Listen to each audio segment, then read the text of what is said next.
egg. But anyway, it's a pleasure to be here at the open mic. We are here on the last Sunday of every month, and we've been doing this since 2009. August, we started up the first poetry reading here in town at different locations. So, ladies and gentlemen, I would like you to welcome Aaron, who's here. He's going to share his poetry with you, and be prepared to be scared.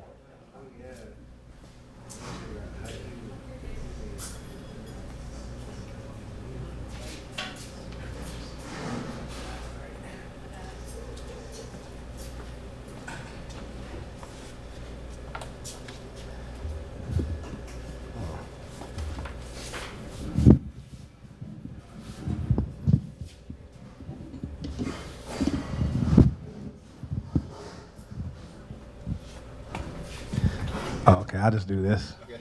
Thank you. Hey, how's everybody doing? It's my first time here. My name is Aaron Woodson. I'm a published author, and I'm also a poet. And I've been writing for a while now. I used to come a couple times when you guys had the poetry open mic over at the what was it called? Corazon, that's right. Means love in Spanish, or heart in Spanish. But anyway, it's good to be back. And I got a couple poems I want to share with you guys from my books. I have my book, The Face of Expression, that I published 3 years ago from Author House. And I also have my second book that I published 2 years ago, or last year during the pandemic. So you can find it on Amazon. And without any further ado, I'm going to go ahead and get started.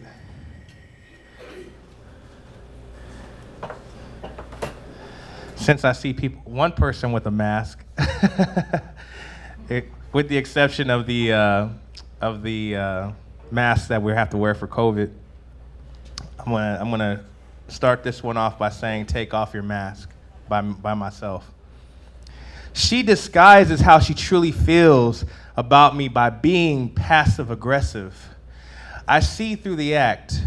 You know you want me. Stop pretending you don't care about me. You're just lying to yourself. I won't force the issue. I just know all your hurts that you carry call for a tissue.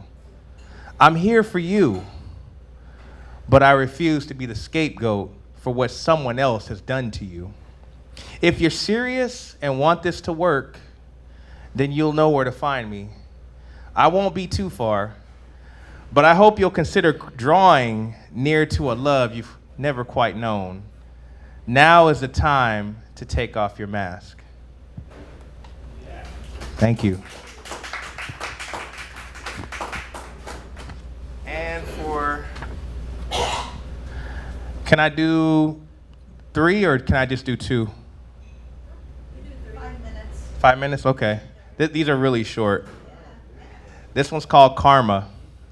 Her name is Karma. Somehow she became my instant attraction, and I had to become extra vigilant. Her cruel and malignant ways kept me twisted around her little finger. She makes her presence felt from time to time. She hovers around me like a dark cloud. She works in mysterious ways. I can't seem to wrap my head around her intentions. Sometimes she greets me with a warm embrace or good fortune.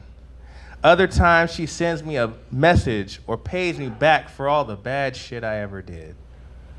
Sooner or later, we all have to come face to face with her. Karma's a bad mother. Shut your mouth.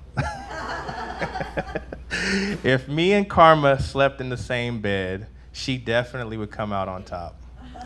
Okay, let me stop before I get myself in any more trouble.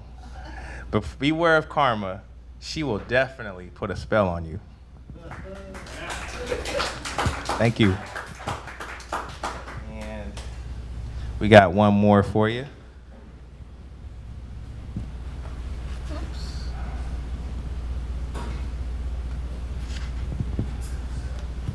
Get a little spiritual on this one. This one's called He Will Carry Me Through. There is no joy in emptiness or loneliness, so you have to look outside of them to see that there is something greater beyond them. The world only brings death, pain, destruction, rage, and confusion. But Jesus, I said Jesus brings life, hope, peace, and healing. Even though I have 2 legs and 2 feet, I still feel as though I'm hobbling along in this life. However, I thank God that He is my crutch. I can lean on Him, or I can just kneel before Him. He knows what I go through. He sees it all, even when everyone else is oblivious to it. I have to keep walking it out by faith. Thank you, guys. One day at a time, one step at a time. When I cannot take another step, He will carry me through all the way home. That's it. Thank you. Give it up for Aaron. Thank you so much. Hey, no problem. Thank you.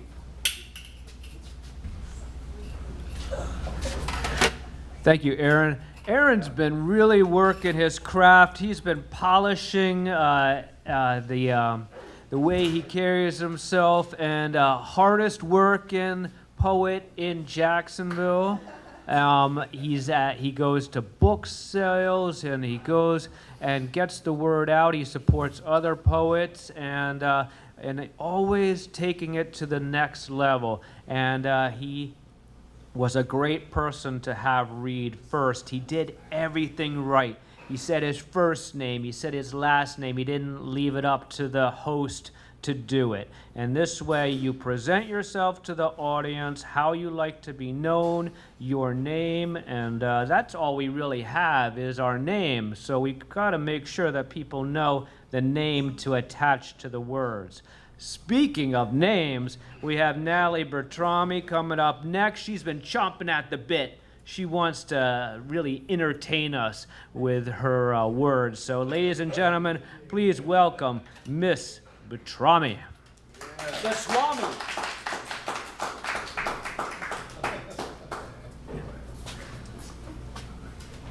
Well, this is something I vowed I'd never do, and that is to use my phone, but I'm using it. Okay, is that best? Okay. It's actually Beltrami, since I'm known by my name. So, here we go. I write children's poetry and adult poetry, and this kind of spans the gap here. It's called Creepy Crawly Wally.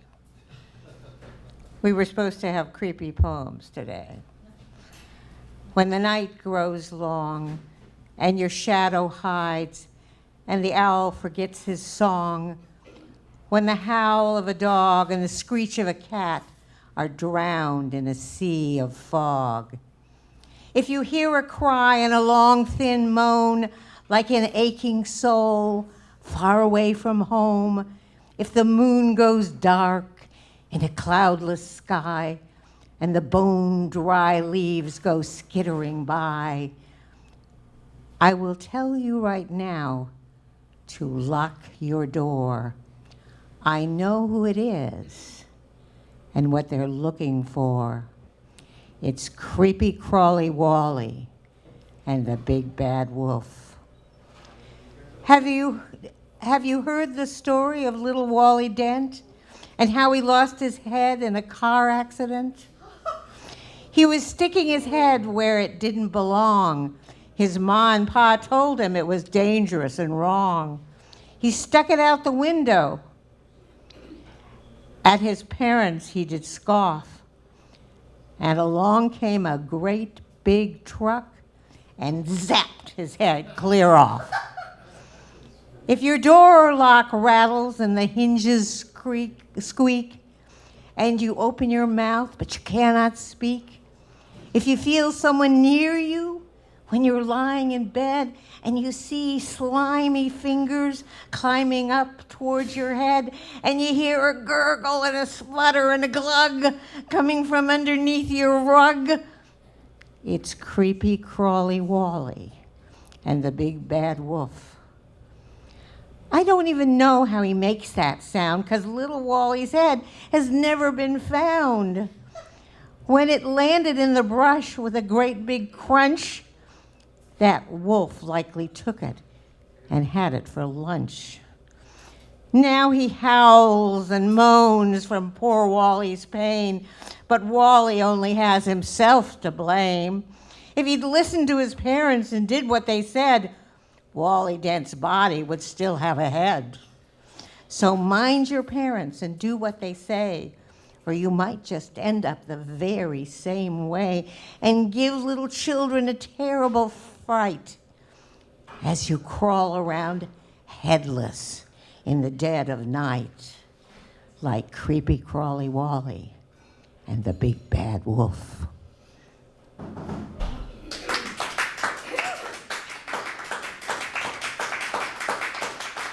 Thank you. Now this is one more poem, completely different, called Halloween.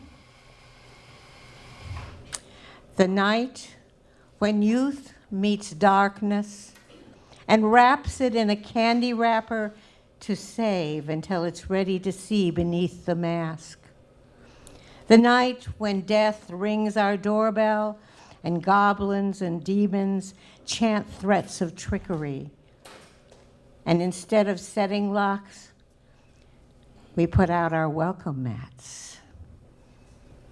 For this one night, we keep that unknown realm beyond the grave at arm's length, bribing unwitting young harbingers clothed in sheets and polyester with popcorn and pennies.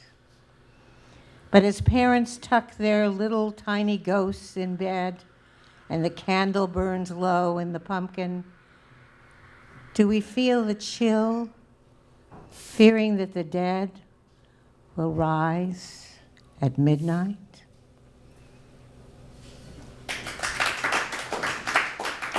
And it's my final little haiku, which I wrote. I have to honor our haiku person here. You inspired me, Michael. Michael Henry Lee, who will tell later. This is a Halloween haiku. Ghosts gathering treats, immortal till time unmasks the ultimate trick. Thank you.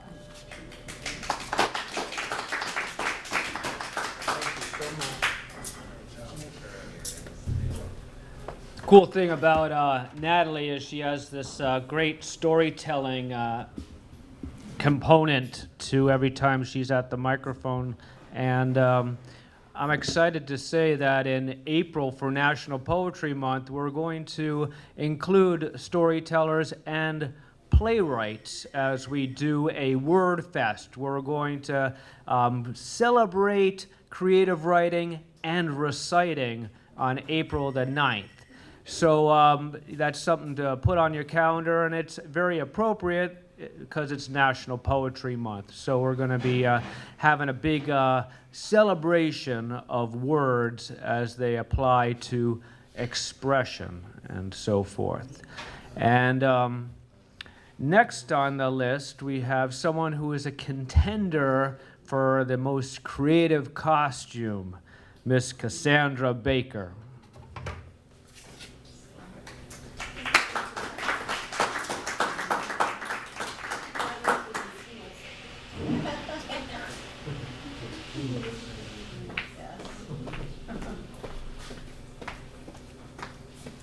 Hello. I am Cassandra Baker, but today I am Glenda the Good Witch. So I'm usually a bad witch for Halloween if I'm a witch, so this is a first. And I just have one poem that I wrote recently for this, just for this, but I wanted to read an older one first. All right.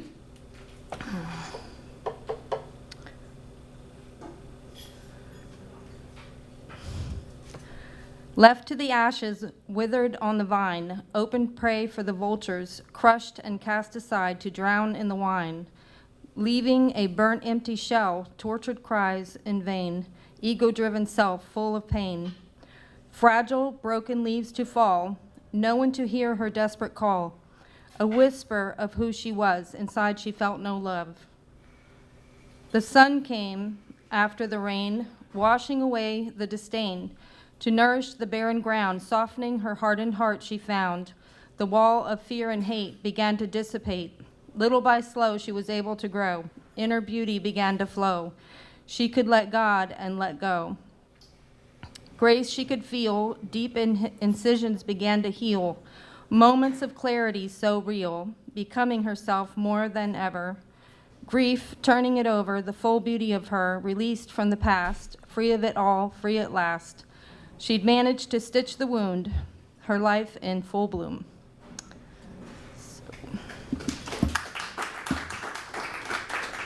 And that one, I actually was part of a Pam Jam thing that we did, and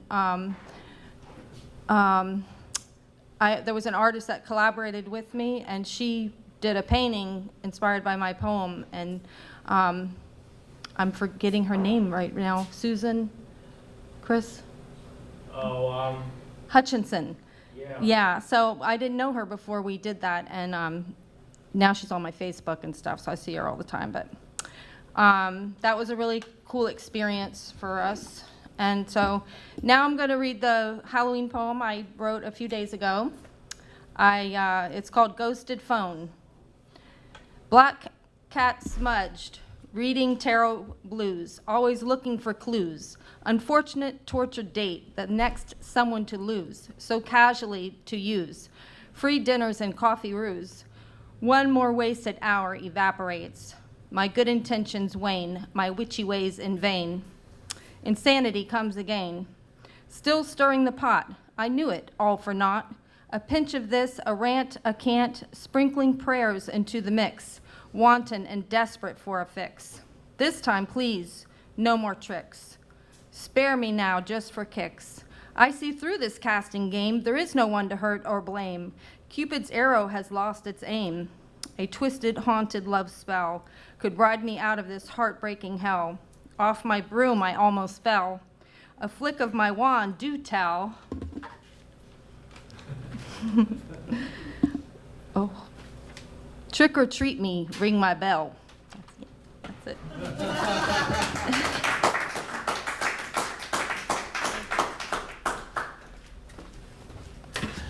Always a pleasure to welcome Cassandra up to the microphone. Awesome costume, by the way.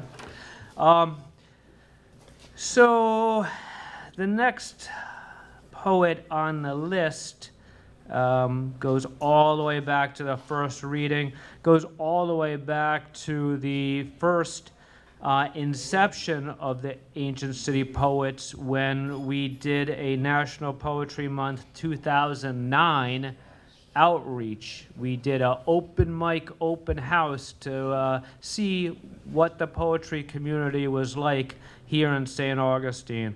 And Mike was one person who answered the call. Ladies and gentlemen, welcome Mike up to the microphone. Mike to the mic, front and center.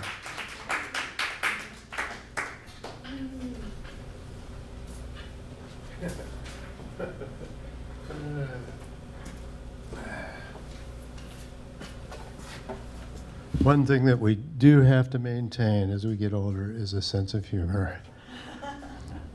Michael Henry Lee, primarily a Japanese stylist, poet. I'm going to read, well, first I was the only one that went anywhere close to our theme of deceased poets.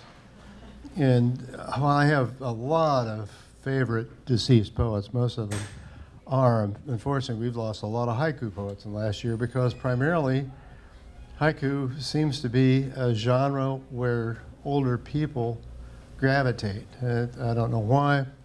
There's a few really good people under 40, but they're a handful. So we're always looking for people who are moved by that form of poetry, and I think it's a very viable form. But Emily Dickinson, one of my favorite poets, who are obviously past. A short poem by her before I read a few of my haiku and senru poems. This is called Hope by Emily Dickinson. Hope is the thing with feathers that perches in the soul and sings the tune without the words and never stops at all. And sweetest in the gale is heard, and sore must be the storm that could ambush the little bird that keeps so many warm. I have heard it in the chilliest island land and on the strangest sea, yet never in extremity it asks a crumb of me. Miss Emily Dickinson. This is a fascinating woman, by the way. If you ever get a chance to see Wild Nights with Emily, it'll give you a totally new perspective on her life. I actually got to see it at the Corazon Theater. It was one of those, art form films, which are really great. I really miss the Corazon. Anyhow, Old City Tavern. Reenactors drop in and out of character. Stations of the Cross. The plaza fills with cheap sunglasses. Stubblefield. The scarecrow literally grasping at straws. Winter stars. The space that binds us all together. And lastly, first snow, the whites of a child's eyes. Thank you. Oh, wow. Have a blessed day. Thanks, buddy.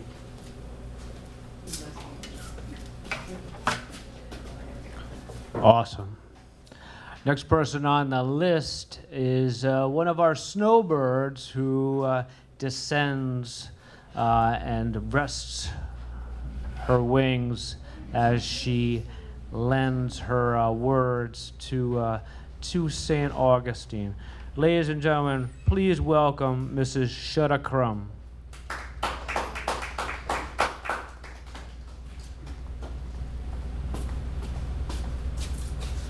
Hi, I'm Shutta Crum, and this is my first one back this winter, so I'm so excited because before I left was last year when everybody was doing things, virtual, so it's really great to be here in person.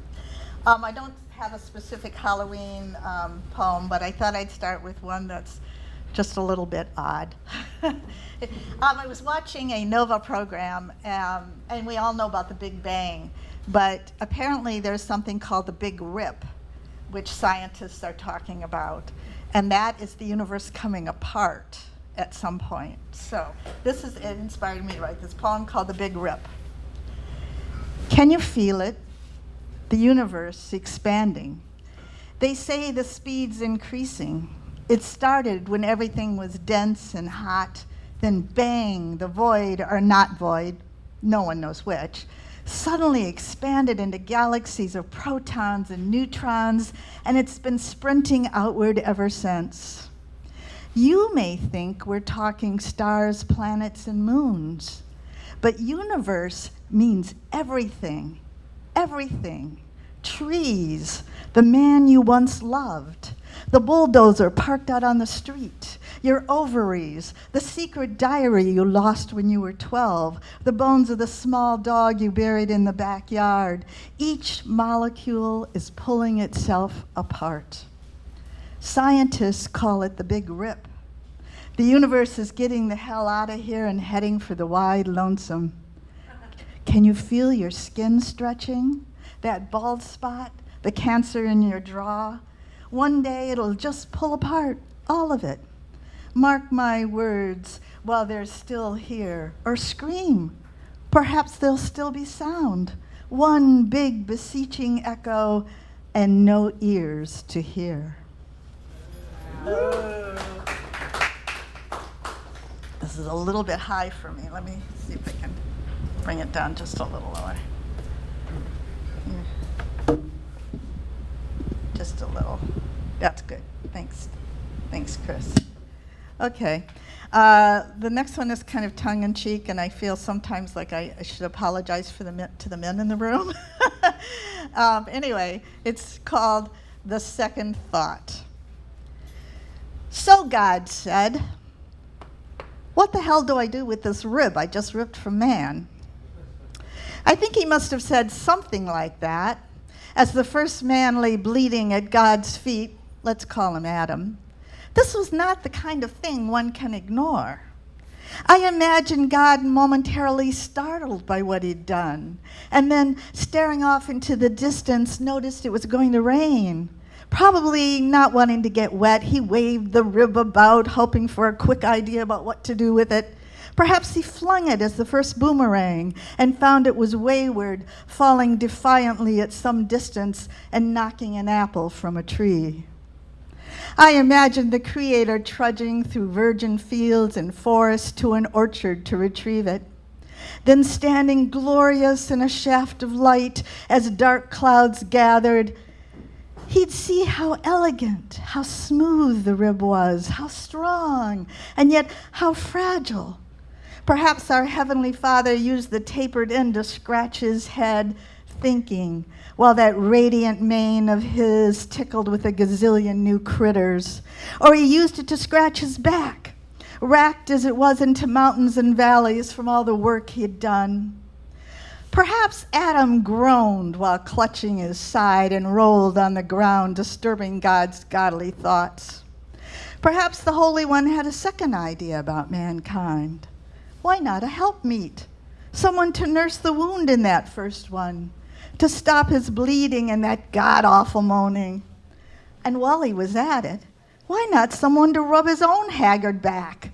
Someone to tell him what to do when he's lost his thoughts or got lost in them, with all those heavy dinosaurs and frantic amoebas mucking about, and someone to remind him when it was time for supper.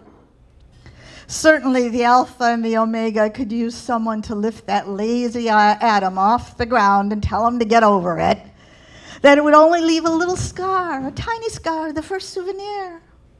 So God slid heavenly fingers, I figure God has fingers, along that shapely bone and declared, "Of course, I'll create woman.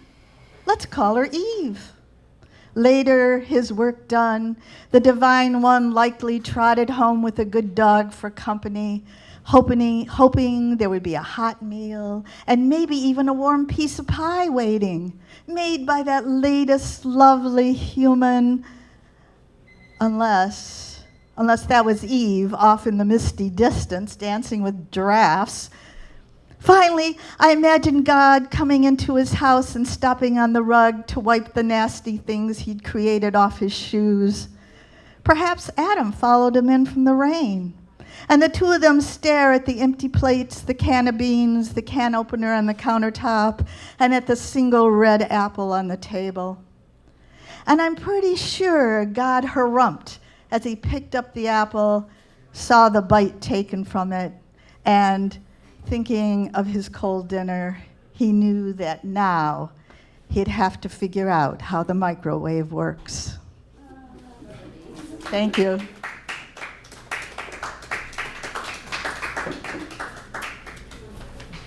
Ladies and gentlemen, shut a crumb. So we're halfway through the reading. We've heard the first half of the people on the list, and we got some heavy hitters rounding things up to hit the home run and get everyone around the bases.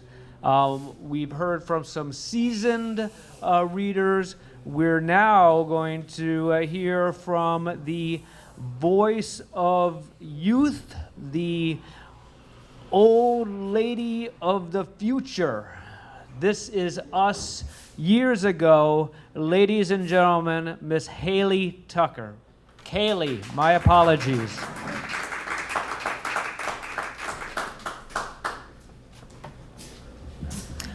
Oh, goodness. Thank you.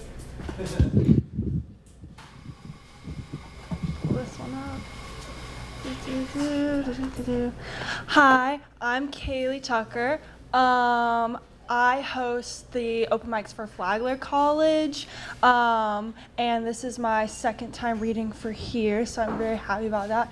And hopefully, I'm gonna bring in more younger people here. But anyways, I'm gonna read 2 poems.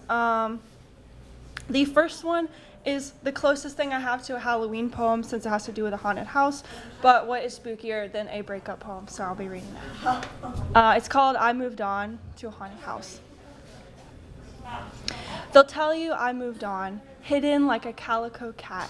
I've gone insane living in this haunted house, but it's your emptiness which is so ghostly.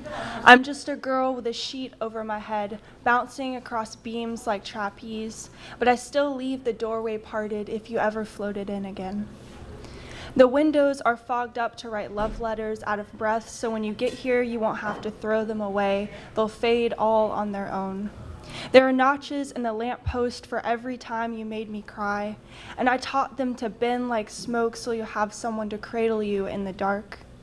A picture's worth 1,000 words, and I can't bear our faces as a memory, so I wrote every photo in books and kept a shelf waiting for you.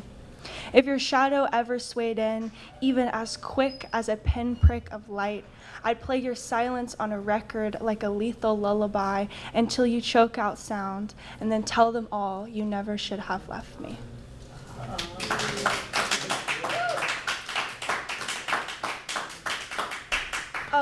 The second one is actually from my book, and if you like it, please talk to me afterwards. Let's see. If I can get to the poem. Okay, this one is not so spooky, but it's called Poet's Palette. In my poetry, what a messy repetition we are. I am constantly tangling myself in a disarray. When I'm sinking in thoughts, you cannot be at my legs anymore. I will not accept your arms wrapped so subtly yet firmly around my ankles. You belong to the world, gone from my sea of stones and eroding stanzas, away from the sirens echoed with hungry eyes against my voice, not my book's tide. I can only write you so fast into my fantasies until my ink is a current pulling us back up to the top. We are merely puppets in this form, but I am the one with no strings. As ripe as I am bitter, you are as frustrating as a simile, soft as the landscape of your palms, rough as the touch of cold sheets. You are ever-changing, everlasting, a coin flipped, a dice tossed. I nevertheless paint you into a sky as pink as your cheeks, even with lilacs and lemons. I want to end repeating metaphors of us, but when I leave my notebook, I return to a cluster of words that spell out your name hundreds of times, a cluster of flames in the belly of my poetry so that you will always be warm. Thank you.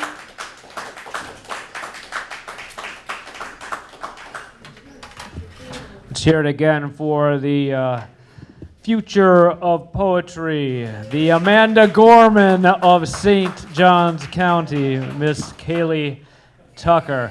Now, all these people who came in to order coffee, you guys ever been to a poetry reading before? Raise your hand over there if you've ever been to a poetry reading. Yes.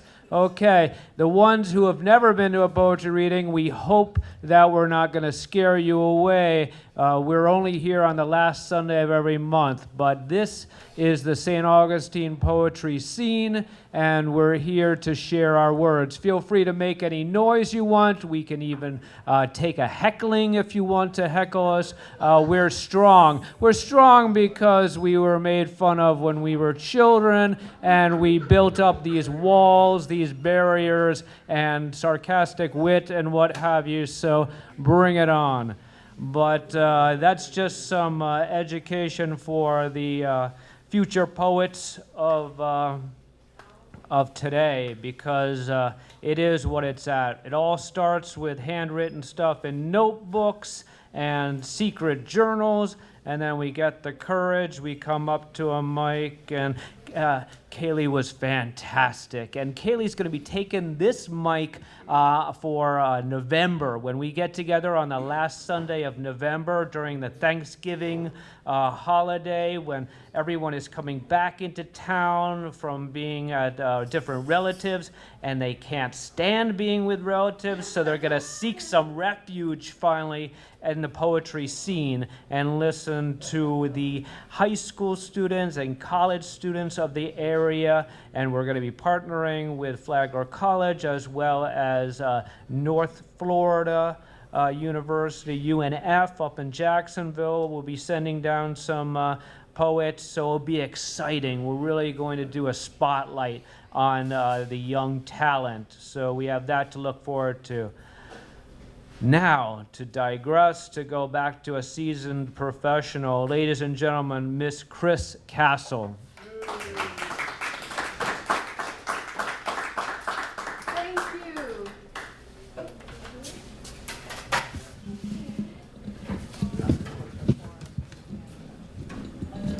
I think Chris deserves a little hand here for taking the podium away. I don't have to move it. You know how I hate the barriers between. Well, I'm going to do two things today. I only usually do one, but I'm going to do two because today is Halloween.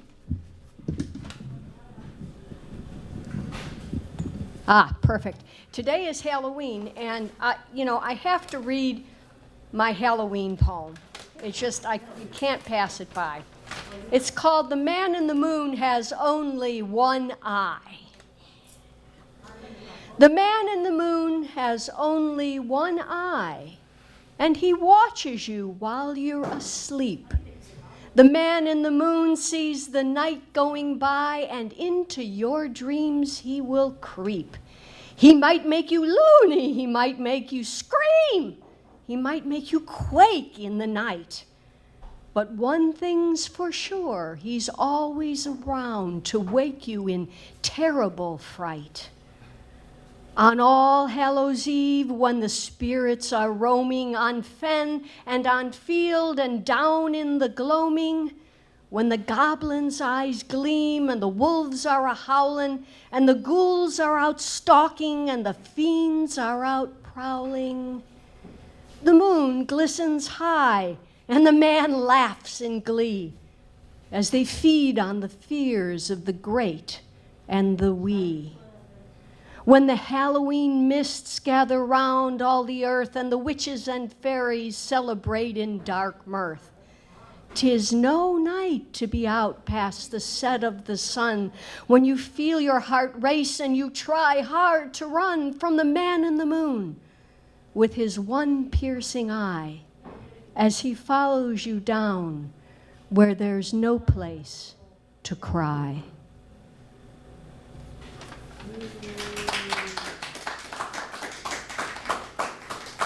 Thank you. And my name is Chris Castle, Chris with a CH, Castle with a K. And I would like to let you know that on November 13th at the Art Box, I will be in a play written by Philip Butera, who has been on this open stage at various times. And so I invite you to attend that. It's a play called The Apparition. I think I have a couple minutes left, so I'm going to finish up just when you thought it was safe out there in the audience not to do anything. Oh, no.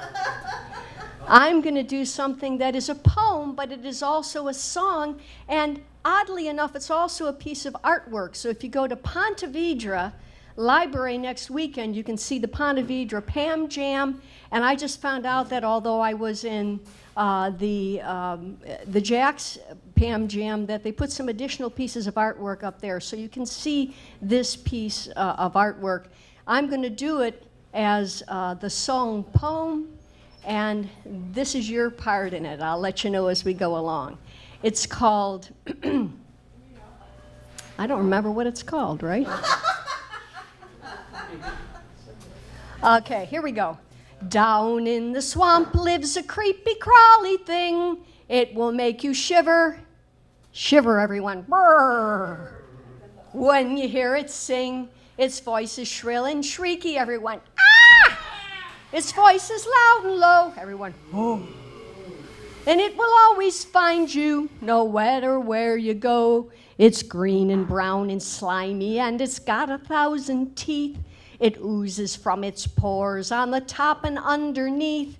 You can smell it coming 'cause it never takes a bath, humming some old ditty as it glides along the path. Down in the swamp lives a creepy crawly thing. It will make you shiver when you hear it sing. Its voice is shrill and shrieky. Its voice is loud and low. And it will always find you no matter where you go.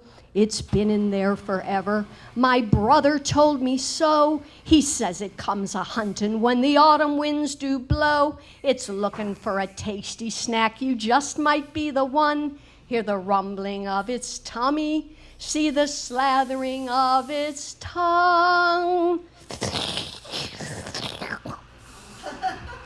Down in the swamp lives a creepy crawly thing. It will make you shiver when you hear it sing. Its voice is shrill and shrieky. Its voice is loud and low. And it will always find you no matter where you go. Oh no, I think it found me. I can see its googly eyes. It's opening up its mouth and it's drooling down its thighs. And now it's face to face, smiling maniacally, saying, "Won't you trick or treat and sing a scary song with me?"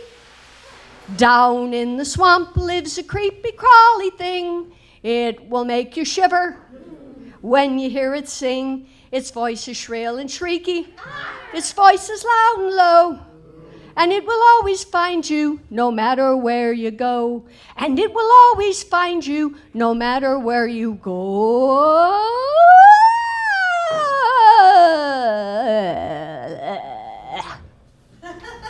Thank you.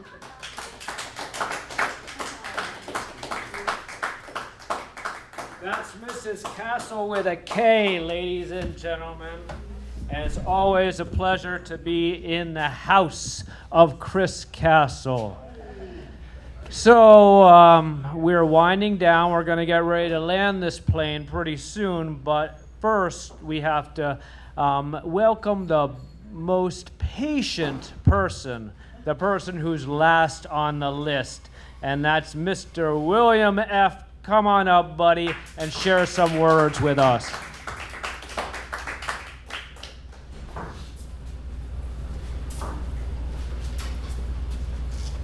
Hey everybody, happy Halloween. I thought in the spirit of the day, I would dust off an old one I've had forever. This one is called The House of Thunder. A baleful visage of weathered mass, of missing shingles and broken glass, of weeds that triumphed over glass, of crooked lamps of tarnished brass. And years ago a man did dwell within those walls, his mind not well.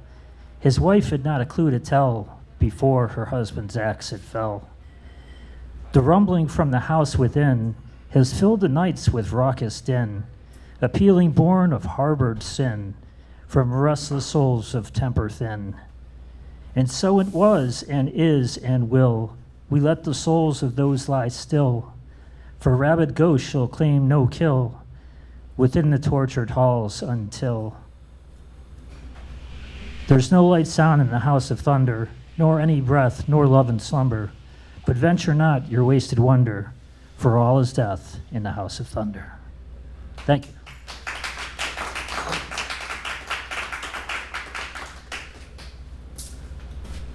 Well, there you go, ladies and gentlemen. That is the state of poetry here in St. Johns County in St. Augustine for October. If you enjoyed what you just experienced, tell your friends. Don't tell your enemies.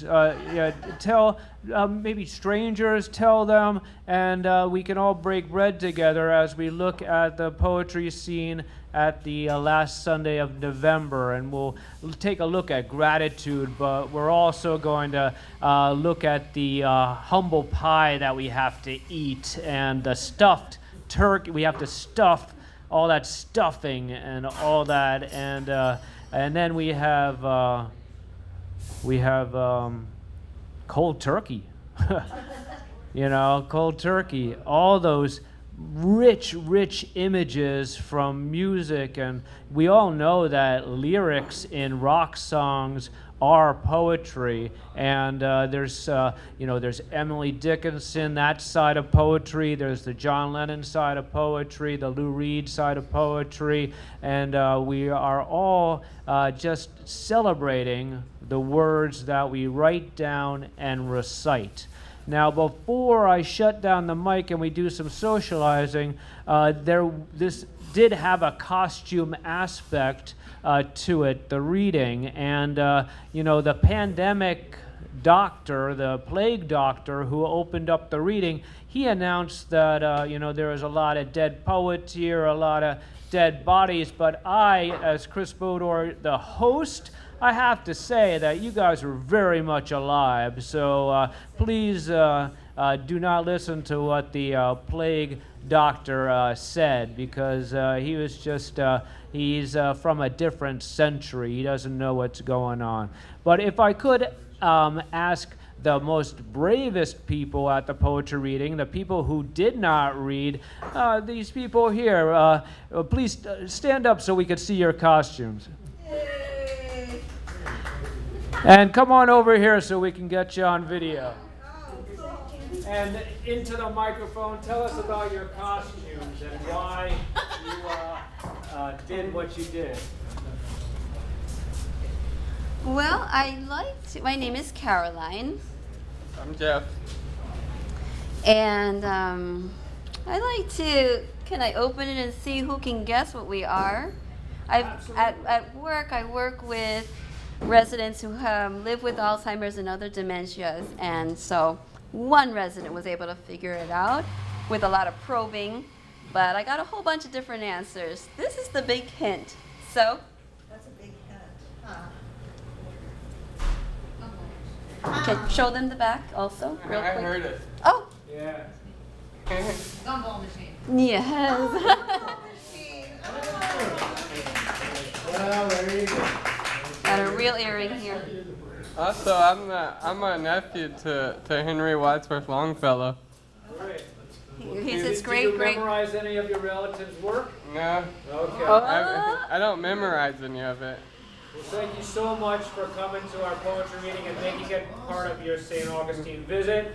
We'd like to award you with Bob Patterson is an amazing poet and a storyteller. So here's his book.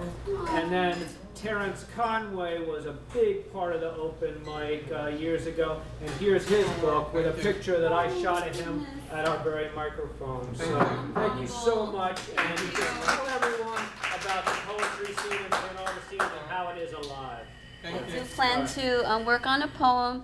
I wanted to do it for today, but we're getting married at the fort in St. Augustine in December. So after December, I will write one and spread the word.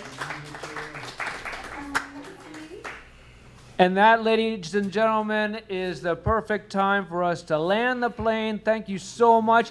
Thank Clay, who brings all this equipment, and he was very busy yesterday with a music festival, and he found time to help us out. And we're so grateful to have Clay in our lives. He's taken the Ancient City Poets to an international audience because everyone can see the footage on YouTube and so forth. So thanks again, Clay, and take care. The mic is officially off. Socialize and get to know each other. We look forward to hearing your poem when you write it. I must confess, I looked at that and I was